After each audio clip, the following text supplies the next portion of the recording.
Hello guys, welcome back to Sakya academy. This is Upendra Sakya. तो जैसा कि आप सभी को पता है, आज से हम ज्योग्राफी स्टार्ट करने वाले हैं। ज्योग्राफी की ये सीरीज है, 25 से 30 वीडियोस की एक सीरीज होने वाली है, जिसमें कि हम होल सिलेबस कंप्लीट कर रहे होंगे। इसमें हम बिल्कुल बेसिक से ज्योग्राफी को स्टार्ट कर रहे हैं और हायर लेवल तक पढ़ेंगे, जो कि वेरियस कॉम्पिटेटिव एग्जाम्स के पॉइंट ऑफ व्यू से मोस्ट इंपॉर्टेंट सीरीज होने वाली है। तो इसको देखते रहिएगा आप। यहाँ से अगर आपने 25 से 30 वीडियोस की ये सीरीज देख ली, तो ये हमें 100% दावे के साथ कह सकता हूँ, आप क्वेश्चन एग्जाम में ज़रूर कर पाएंगे। तो आइए हम बिल्कुल स्टार्ट करते हैं बेसिक से। सबसे पहले हम डिस्कस करते हैं ज्योग्राफी। ज्योग्राफी जो है हमारा है क्या एक्चुअली। ज्योग्राफी जो वर्ड बना हुआ है, ये दो वर्डों से मिलकर बना हुआ है। फर्स्ट हमारा आ जाता है जियो, सेकंड हो जाता है ग्राफी। जियो का मतलब होता है अर्थ एंड ग्राफी का मतलब होता है अध्ययन, यानी कि जो हम पृथ्वी के बारे में अध्ययन करते हैं, इसी को हम भूगोल यानी कि ज्योग्राफी बोल देते हैं।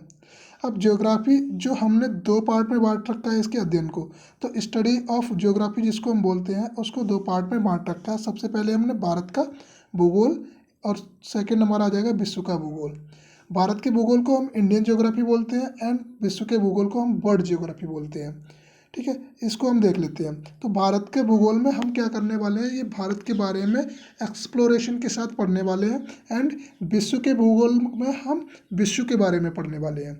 तो भारत के बारे में हम जो पढ़ेंगे उसको हम इंडियन ज्योग्राफी बोल देंगे, और वर्ल्ड के बारे में जो पढ़ेंगे हम उसको वर्ल्ड ज्योग्राफी बोल देंगे। तो सबसे पहले अभी तो डिस्कस कर लेते हैं पृथ्वी के बारे में। पृथ्वी जो हमारी है, 7 महाद्वीपों का समूह है। जैसा कि हम सभी को पता है, हमारी जो पृथ्वी है उस पर 7 महाद्वीप हैं और 5 महासागर हैं। 7 महाद्वीप हैं। जो टोटल वर्ल्ड का जो 100% एरिया है, उसमें से 29% एरिया है जो महाद्वीपों ने कवर करके रखा हुआ है। और 5 महासागर हैं जो हमारे, उन्होंने क्या 71% एरिया टोटल कवर करके रखा है। तो क्वेश्चन पूछा जाता है कि जो महासागरों द्वारा कितना टोटल वर्ल्ड का एरिया कवर किए हुए हैं, तो 71%, यानी कि 71% जिसको हम बोल देते हैं। और ऐसे भी पूछ सकता है कि महाद्वीपों द्वारा टोटल कितना वर्ल्ड का एरिया कवर किया जाता है, 29% किया जाता है, ध्यान रखेंगे। तो इसी में हमारा आ जाता है एशिया। एशिया क्या है, 7 महाद्वीप है, उनमें से एक सबसे बड़ा जो महाद्वीप है वो एशिया पड़ता है। अब एशिया के अंदर ही हमारा भारत पड़ जाता है। जो एशिया के अंदर ही भारत पड़ जाता है। अब एशिया का एक पार्ट है जिसको हम बोल देते हैं साउथ एशिया। साउथ एशिया है, साउथ एशिया में ही हमारा क्या भारत पड़ता है। ठीक है, ये ध्यान रखेंगे। अब इसको हम हिंदी में इंग्लिश में बोल देते हैं इंडियन सब कॉन्टिनेंट। इंडियन सब कॉन्टिनेंट हिंदी में इसको बोलते हैं भारत उपमहाद्वीप। ये भी ध्यान रखेंगे। तो जिसमें कुल जो कंट्रीज पड़ती हैं वो 7 पड़ती हैं, यानी कि 7 कंट्री जो हमारा साउथर्न एशिया है ना, साउथ एशिया, उसमें पड़ती हैं। तो कौन कौन सी कंट्रीज पड़ती हैं उनको एक बार हम डिस्कस कर लेते हैं। सबसे पहले हमारा भारत आ जाता है, भारत, उसके बाद बांग्लादेश आ जाता है, इसी महाद्वीप का हिस्सा है, कौन से का, साउथ एशिया का। नेपाल भी है इसी एशिया का हिस्सा, भूटान भी है, मालदीव भी है, श्रीलंका भी है और पाकिस्तान भी है। अब यहाँ से हम एक चीज़ नोटिस कर सकते हैं कि यहाँ पे हमारा जो भारत है ना, भारत के जो पड़ोसी देश हैं वो कितने हैं। भारत के पड़ोसी देश कितने हैं जो लैंड बाउंड्री शेयर करते हैं और वाटर बाउंड्री शेयर करते हैं। तो बांग्लादेश तो लैंड बाउंड्री शेयर करता है भारत के साथ, ये पड़ोसी देश हो जाएगा। नेपाल भी भारत के साथ बाउंड्री शेयर करता है, कौन सी, लैंड बाउंड्री, ये भी पड़ोसी देश है। भूटान भी लैंड बाउंड्री शेयर करता है, ये भी पड़ोसी देश हो जाएगा। मालदीव क्या है, ये लैंड बाउंड्री शेयर नहीं करता है, ये वाटर बाउंड्री शेयर करता है। वाटर बाउंड्री से शेयर करने का मतलब होता है जो समुद्री सीमा है ना, वो भारत के साथ इसकी अटैच्ड है, इसलिए हम इसको बोल देते हैं ये हमारी वाटर बाउंड्री को शेयर करता है भारत के साथ। श्रीलंका है, श्रीलंका भी वाटर बाउंड्री को शेयर करता है, किसके साथ, भारत के साथ। और पाकिस्तान क्या, लैंड बाउंड्री शेयर करता है इंडिया के साथ। तो ये इंडिया के पड़ोसी देश भी हैं जो कि साउथ एशिया में पड़ते हैं या फिर भारतीय उपमहाद्वीप में पड़ते हैं, ऐसे हम ध्यान रखेंगे। तो टोटल नंबर ऑफ कंट्रीज कितनी है, 7 कंट्रीज हैं जो साउथ एशिया में पड़ती है। कौन कौन सी है, भारत, बांग्लादेश, नेपाल, भूटान, मालदीव, श्रीलंका एंड पाकिस्तान। ठीक है, ये चीज़ ध्यान रखेंगे। तो नेक्स्ट हम देख लेते हैं, नेक्स्ट क्या है। नेक्स्ट हम भारत के बारे में पढ़ते हैं। पहले क्या था, भारत में 29 राज्य हुआ करते थे। पहले जब जम्मू कश्मीर में 370 लागू थी, उससे पहले क्या था, 29 राज्य हुआ करते थे भारत में, और 4 यूटी हुआ करते थे। ठीक है, 29 राज्य और 4 यूटी भारत में हुआ करते थे। अब जब से 31 अक्टूबर 2019 31 अक्टूबर 2019 को क्या हुआ, यहाँ पे 370 को हटा दिया गया। 370 को जब हटाया गया तो जम्मू कश्मीर को दो भागों में तोड़ के दो यूनियन टेरिटरी बना दी गई। कौन कौन सी, एक जम्मू कश्मीर बना दिया गया और एक लद्दाख बना दिया गया। ये ध्यान रखेंगे, दो यूनियन टेरिटरी को बना दिया गया जम्मू कश्मीर को तोड़ के। तो यहाँ से क्या हुआ, स्टेट की जो संख्या थी उनमें क्या परिवर्तन आ गया, और यूनियन टेरिटरी की संख्या थी उनमें भी परिवर्तन आ गया। फिर एक इंसिडेंट और होता है 26 जनवरी 2020 को, यहाँ पे दादर नगर हवेली और दमन द्वीप को एक कर दिया जाता है, एक केंद्र शासित प्रदेश बना दिया जाता है, एक यूटी बना दी जाती है। ठीक है, इसी को हम बोलते हैं, तो यूटी यूनियन टेरिटरी को हम बोलते हैं केंद्र शासित प्रदेश। ओके, हिंदी में, ये भी ध्यान रखेंगे। तो अब वर्तमान समय में अगर पूछा जाए कि वर्तमान समय में जो हमारे राज्यों की संख्या और यूनियन टेरिटरियों की संख्या कितनी है, तो राज्य जो हो जाएंगे 28 हो जाएंगे, यूनियन टेरिटरी है वो 8 हो जाएंगे। क्वेश्चन पूछा जाएगा कि वर्तमान समय में भारत में कितने राज्य और कितनी यूनियन टेरिटरी है, तो हम बता देंगे 28 राज्य और 8 यूनियन टेरिटरी है। सिंपल सा क्वेश्चन है। नेक्स्ट डिस्कस कर लेते हैं। नेक्स्ट की अगर भारत का क्षेत्रफल के बारे में पढ़ाई कर लेते हैं थोड़ा। भारत का क्षेत्रफल की अगर हम बात करेंगे तो 32,87,263 किलोमीटर स्क्वायर टोटल एरिया है भारत का, जो कि 100% वर्ल्ड का एरिया है ना, उसका 2.4% हो जाता है। 2.4% इंडिया ने टोटल एरिया कवर कर रखा है वर्ल्ड का, ये ध्यान रखेंगे। लास्ट ईयर क्वेश्चन पूछा गया था, परसेंटेज में पूछा गया था कि भारत का जो एरिया है टोटल वर्ल्ड का कितना एरिया कवर कर रखा है, इंडिया ने 2.4% कर रखा है। ठीक है, ऐसे ध्यान रख लेंगे। क्षेत्रफल के अनुसार जो भारत का स्थान पड़ता है वो 7वां पड़ता है रैंकिंग में। रैंकिंग की अगर हम बात करेंगे एज पर एरिया पूरे वर्ल्ड में, तो भारत का स्थान 7वां पड़ता है। इसमें क्षेत्रफल के अनुसार हम जो 6 से 7 कंट्री हैं, 7 से 8 कंट्री हैं, उनको हम क्या करते हैं, रैंकिंग वाइज देख लेते हैं। फर्स्ट रैंक पे कौन पड़ती है, रूस पड़ती है, यानी कि रूस का सबसे ज़्यादा एरिया है, इसलिए फर्स्ट रैंकिंग इसको हम रूस को दे देते हैं। सेकंड पे कनाडा आ जाता है, थर्ड पे चीन आ जाता है, फोर्थ पे यूएसए आ जाता है, फिफ्थ पे ब्राज़ील आ जाता है, सिक्स्थ पे ऑस्ट्रेलिया आ जाता है, एंड सेवेंथ पे भारत आ जाता है, 8 पे क्या आ जाता है, अर्जेंटीना आ जाता है। तो ये तो रैंकिंग है किसके, एज पर एरिया। एरिया के अकॉर्डिंग अगर हम देखें सबसे बड़ी कंट्री और सबसे छोटी कंट्री कौन सी है, उनकी हमने रैंकिंग देख ली। ठीक है, कितनी, 8 स्टेट तक। बाकी और भी कंट्री है उनके बारे में ज़्यादा पूछा नहीं जाता है। 7 से 8 कंट्री है, इनको अगर ध्यान रखेंगे तो यहाँ से आपका क्वेश्चन बन जाएगा। तो सबसे पहले यहाँ पे दिक्कत क्या आती है, अब यहाँ पर रैंकिंग वाइज इनको याद कैसे रखा जाए। याद करने के लिए एक छोटी सी ट्रिक है, उसको याद कर लेंगे तो ये आपको याद हो जाएगी। ट्रिक है हमारी, रुक चीन अब आया भारत। रुक चीन अब आया भारत, सिंपल सी ट्रिक है, फनी सी। इसको हम याद कर लेंगे। तो याद करने से यहाँ पे बनते कैसे हैं इनको हम देख लेते हैं एक बार। सबसे पहले हम बात करते हैं, एक मिनट, तो इसको देखते हैं हम। जो रुक है, रू है, मतलब इससे भी क्या बन जाएगा, रूस बन जाएगा। का से क्या बन जाएगा, कनाडा बन जाएगा। एंड चीन से तो चीन बन ही जाएगा। और अब जो है यहाँ पे आ से बन जाएगा यूएसए। यूएसए मतलब अमेरिका। ठीक है, यूएसए यहाँ पे शॉर्ट फॉर्म लिख दिया गया है, बट अमेरिका लिखिएगा आप। बा से ब्राज़ील बन जाएगा। अब आता है हमारा आया। आया से क्या आ जाएगा, ऑस्ट्रेलिया आ जाएगा। और भारत से भारत आ ही जाएगा। अर्जेंटीना को आप ऐसे ही याद रख लेंगे। तो ऐसे यहाँ से बन जाएगा। ठीक है, ये ध्यान रखेंगे। नेक्स्ट देखते हैं हम।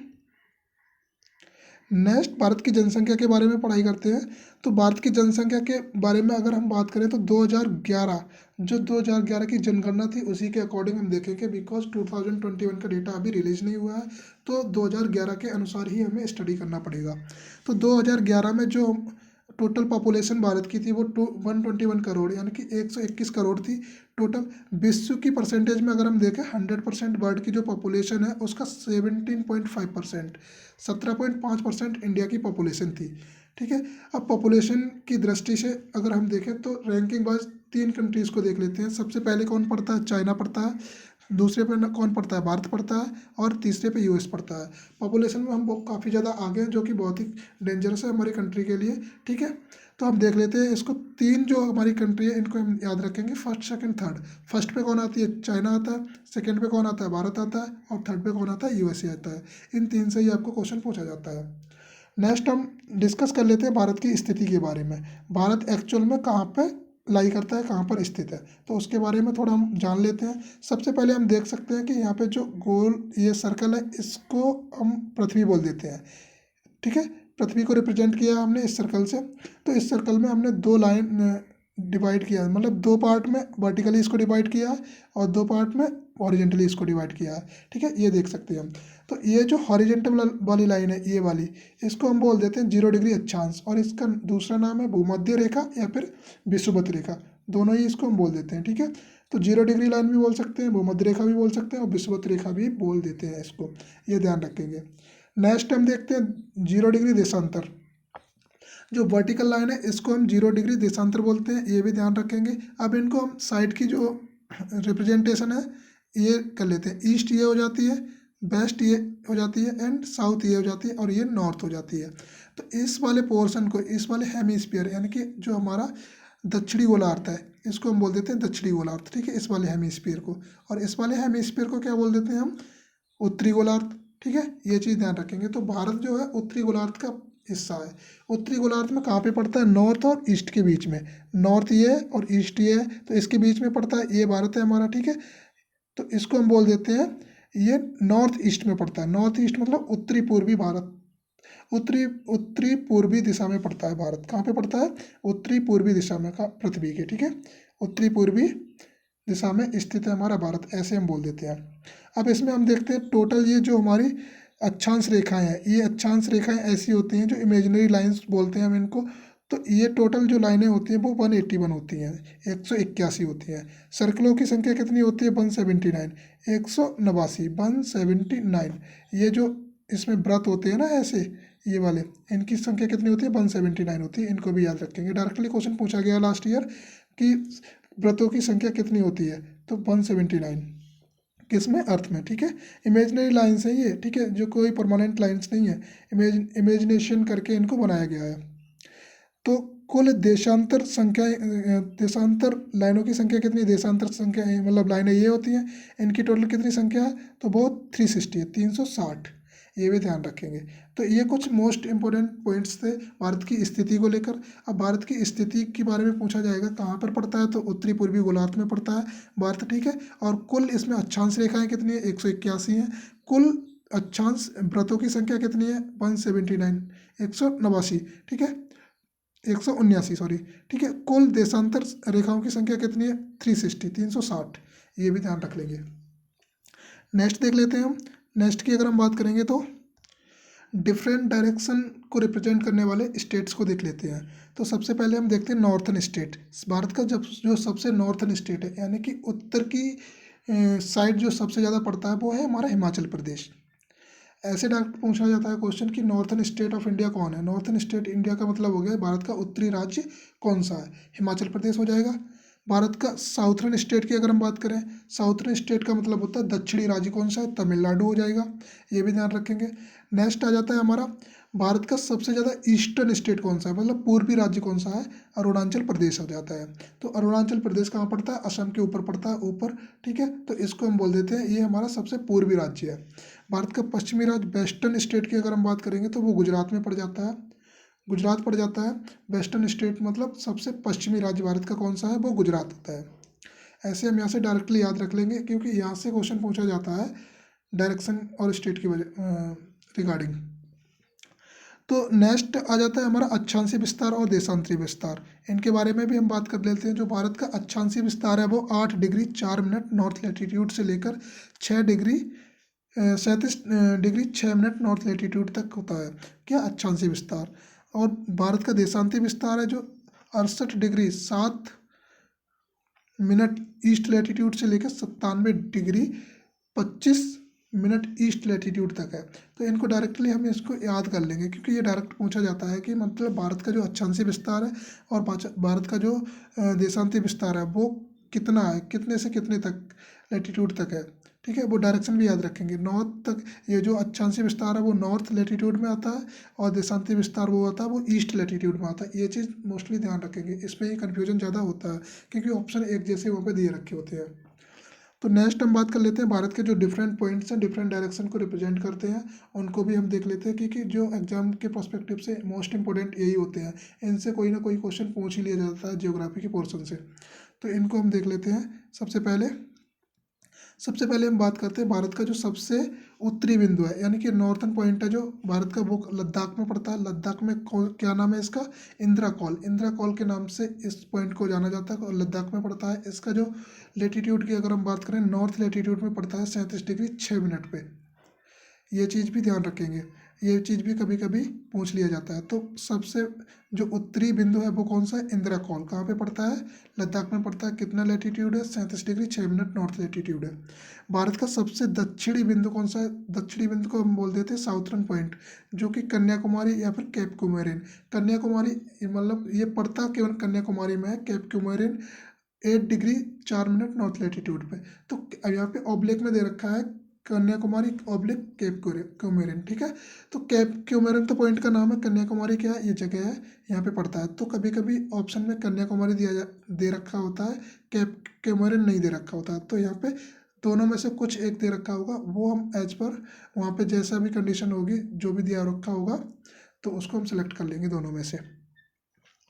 तो भारत का सबसे पूर्वी बिंदु कौन सा है? पूर्वी बिंदु की अगर हम बात करें तो पूर्वी राज्य, जैसा कि अभी हमने बताया था, अरुणाचल प्रदेश हमारा पड़ता है। उसी अरुणाचल प्रदेश में पूर्वी बिंदु पड़ता है केबियू नाम का। केबियू नाम का एक बिंदु है जो मतलब अरुणाचल प्रदेश में पड़ता है। इसको केबियू हम बोल देते हैं, जो कि सबसे पूर्वी बिंदु है भारत का। इसको भी याद रखेंगे। भारत का सबसे दक्षिणी बिंदु की अगर हम बात करेंगे, सरक्रीफ और गुहारमोती पड़ता है। सरक्रीफ, गुहारमोती। गुहारमोती एक चोटी है, सरक्रीफ उसका नाम है, ठीक है। तो इसको, ये कहाँ पे पड़ते हैं? ये गुजरात में पड़ते हैं। कहाँ पे कितने लेटीट्यूड पे? 68 डिग्री 7 मिनट ईस्ट लेटीट्यूड में पड़ते हैं। ये भी चीज़ ध्यान रखेंगे। भारत का सबसे दूरस्थम दक्षिणतम बिंदु। सबसे दूरस्थम दक्षिणतम बिंदु मतलब सबसे ज़्यादा दूर जो नॉर्थन दक्षिणतम साउथर्न मतलब पॉइंट है, वो कौन सा है? तो इसको हम बोल देते हैं इंदिरा पॉइंट। इसका दूसरा नाम भी है पिगमिलियन पॉइंट के नाम से भी जाना जाता है। दोनों में से कोई भी एक ऑप्शन में दिया रखा होगा तो आप इसके हिसाब से उसको सिलेक्ट कर लेंगे। दोनों के नाम याद रखेंगे, क्या है? इंदिरा पॉइंट और पिगमिलियन पॉइंट। एक ही पॉइंट का नाम है, कौन से? भारत का सबसे दूरस्थम बिंदु है, जो कि ग्रेट निकोबार में पड़ता है। ग्रेट निकोबार कहाँ पड़ता है? अंडमान निकोबार जो भारत का द्वीप समूह है, उसी में ग्रेट निकोबार एक द्वीप है, ठीक है। उस पर पड़ता है क्या? पिगमिलियन पॉइंट, या फिर इसको हम बोल देते हैं इंदिरा पॉइंट। नेक्स्ट हम देख लेते हैं भारत की जो सीमा के बारे में हम बात कर लेते हैं। भारत की टोटल लंबाई और चौड़ाई के बारे में बात कर लेते हैं। तो भारत जो हमारा कुछ ऐसा है, ठीक है। भारत हमारा जो देश है वो कुछ ऐसा पड़ता है ना। तो अगर हम बात करें, ये उत्तर हो गया, यानी कि जो नॉर्थ डायरेक्शन ये हो गया, ठीक है। साउथ डायरेक्शन ये हो गया, ईस्ट ये हो गया, और ये वेस्ट हो गया।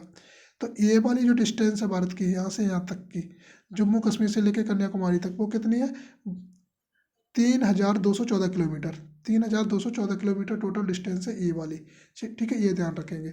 और भारत की जो पश्चिम, पूरब से पश्चिम तक की अगर हम बात करें, यहाँ से गुजरात से लेकर अरुणाचल प्रदेश तक, ठीक है, यहाँ पर, तो ये जो टोटल डिस्टेंस है 2933 किलोमीटर है। टोटल 2933 किलोमीटर, ये भी ध्यान रखेंगे। तो आज के लिए बस इतना ही। आई होप आप सभी को समझ आया होगा। Thank you so much for watching the video, keep supporting us. अगर आपको ये वीडियोस अच्छे लगते हैं तो चैनल को सब्सक्राइब करें और लाइक करें, शेयर करें। Thank you so much.